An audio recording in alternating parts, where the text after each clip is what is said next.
आ रहा है।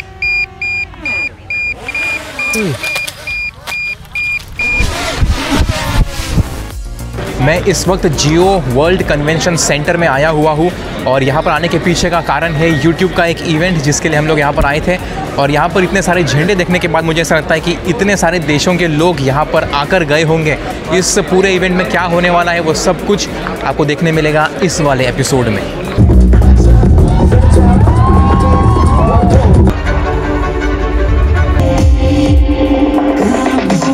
यहाँ पर कई तजुर्बेकार लोगों की बातें सुनने के बाद मैंने इस शानदार एग्जीबिशन को देखकर इस आलीशान इमारत को अलविदा कहा और बाहर मुझे दिखा एक ब्लैक पैंथर।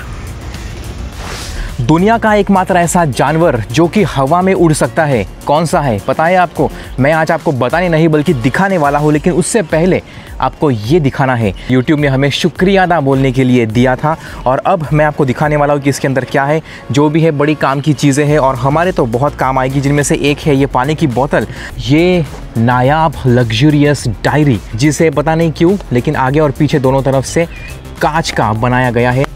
और इसके अलावा एक और चीज़ दी है, बस ये एक ऐसी चीज़ है जो शायद हमारे कभी काम नहीं आएगी। एक बटन है, इसे दबाने के बाद इसमें लाल रंग की रोशनी चमकेगी, लेकिन फ़िलहाल आपको वो दिखाई नहीं देगी क्योंकि इससे ज़्यादा ज़बरदस्त रोशनी किसी और की है। पता है किसकी? सूरज की। और इसके अलावा एक और चीज़ दी थी और वो चीज़ आपने देखी ही होगी मेरे सिर के ऊपर। लेकिन ये वीडियो अभी तक ख़त्म नहीं हुआ क्योंकि मैंने शुरू में आपसे पूछा था एक सवाल, दुनिया का एकमात्र ऐसा जानवर जो हवा में उड़ सकता है, पता है वो कौन सा है? चलिए मैं आपको दिखाता हूँ। अब तक शायद आप लोगों ने गैस किया होगा, लेकिन जिन्होंने नहीं किया उनको दिखा दूँ। ये है चमगादड़। भारत में लगभग 120 प्रजातियों के चमगादड़ पाए जाते हैं और ये उनमें से एक है। ये अभी भी नहीं उड़ पाता क्योंकि ये छोटा सा बच्चा है। अगर आप सोच रहे होंगे कि क्या चमगादड़ आपको काट सकता है, तो बेशक हाँ, ये काट सकता है। इनके पास दांत होते हैं। ये जो पंख के बीच आप हड्डियाँ देख रहे हैं, ये हड्डियाँ नहीं बल्कि इसकी खास उंगलियाँ है जो विकसित हो चुकी है और इस तरह से लंबी हो गई है। और उसके बीच ये त्वचा की परत है। दरअसल ऐसी परत हमारी उंगलियों के बीच में भी होती है, देखिए यहाँ पर। लेकिन इनकी थोड़ी ज़्यादा विकसित होने की वजह से ये हवा में उड़ पाते हैं।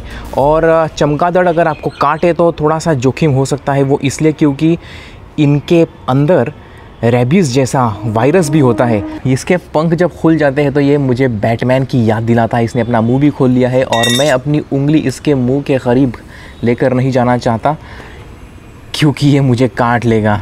लेकिन अधिकांश जो चमगादड़ है वो शाकाहारी होते हैं। वो फलों को और फूलों के अंदर के रस यानी नेक्टर को खाते हैं और कुछ कीड़े मकोड़ों को भी खाते हैं, यानी कि मच्छर जैसे छोटे मोटे इंसेक्ट्स हैं उन्हें भी खाते हैं। और कुछ ऐसी प्रजातियां हैं जो मछलियों को, मेंढकों को भी खा जाती हैं।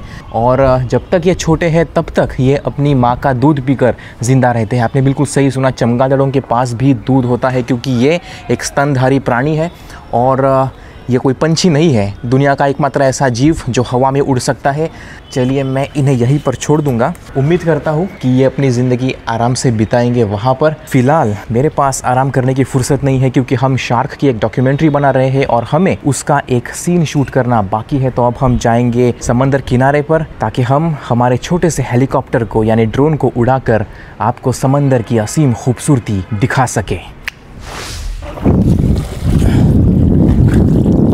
ये देखिए यहाँ पर एक हड्डी मिली है, काफ़ी बड़ी हड्डी है और ये किस जानवर की है ये अब काम जो है वो आपके ऊपर मैं सौंपता हूँ। पहचानिए किस जानवर की है, लेकिन ऐसी चीज़ें यहाँ पर मिलती रहती हैं क्योंकि ये जो बांध है ये पानी को, अरे इधर आओ, ये देखिए दोस्तों क्या मिला है।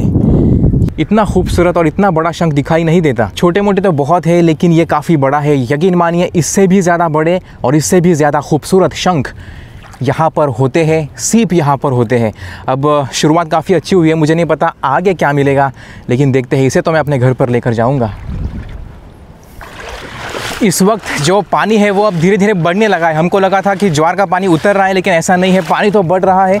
इसीलिए अंदर जाना मुनासिब नहीं होगा क्योंकि अगर मैं वहाँ पर पहुँच जाऊँ और फिर पानी बढ़ जाए तो फिर यहाँ पर आ नहीं सकता। बेशक यहाँ पर ये पुल तो है, लेकिन ये जो पत्थर है ये आप देख सकते हैं। यहाँ पर देखो ये कितने धारदार होते हैं, यानी कि इसके ऊपर अगर गलती से मैंने हाथ रख दिया तो बुरा हाल हो जाएगा। ये दिखने में आपको अच्छा लग रहा होगा डिज़ाइन, लेकिन मैं आपको दिखाता हूँ। इसी ध्यान से देखिए, ये काफ़ी ठोस है और किसी रेज़र ब्लेड की तरह शार्प होते हैं ये।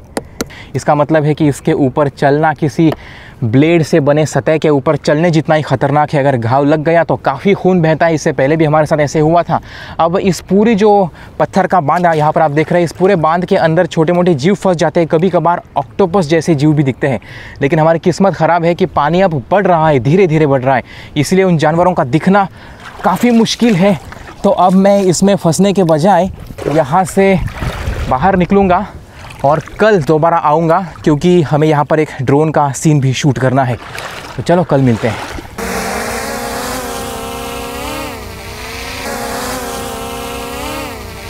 अभी हम तो गए थे समंदर के अंदर, लेकिन अब हम ड्रोन को भेजने वाले हैं वहाँ पर, क्योंकि कुछ सीन्स शूट करना बाकी है। हमारा समंदर किनारा काफ़ी बुरी हालत में है, उजड़ रहा है। हम जब अंदर गए थे ठीक यहाँ पर तो दिखाई दिया था एक शार्क। आ रहा है।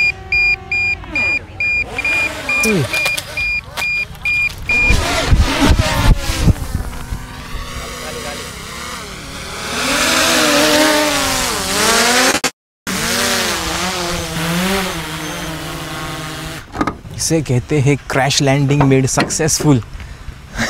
ड्रोन जो है वो बच गया किस्मत के भरोसे, लेकिन ये गलती है बहुत भारी पड़ सकती है, बहुत महंगी पड़ सकती थी। मुझे लगा एक सेकंड के लगा कि अब ये हमारा आखिरी ड्रोन शॉट है, क्योंकि इसके बाद वो क्रैश हो जाएगा और काम ख़त्म। अच्छा कंटेंट देखना है, इसके देखिए कितनी हमें तामझाम करना पड़ता है।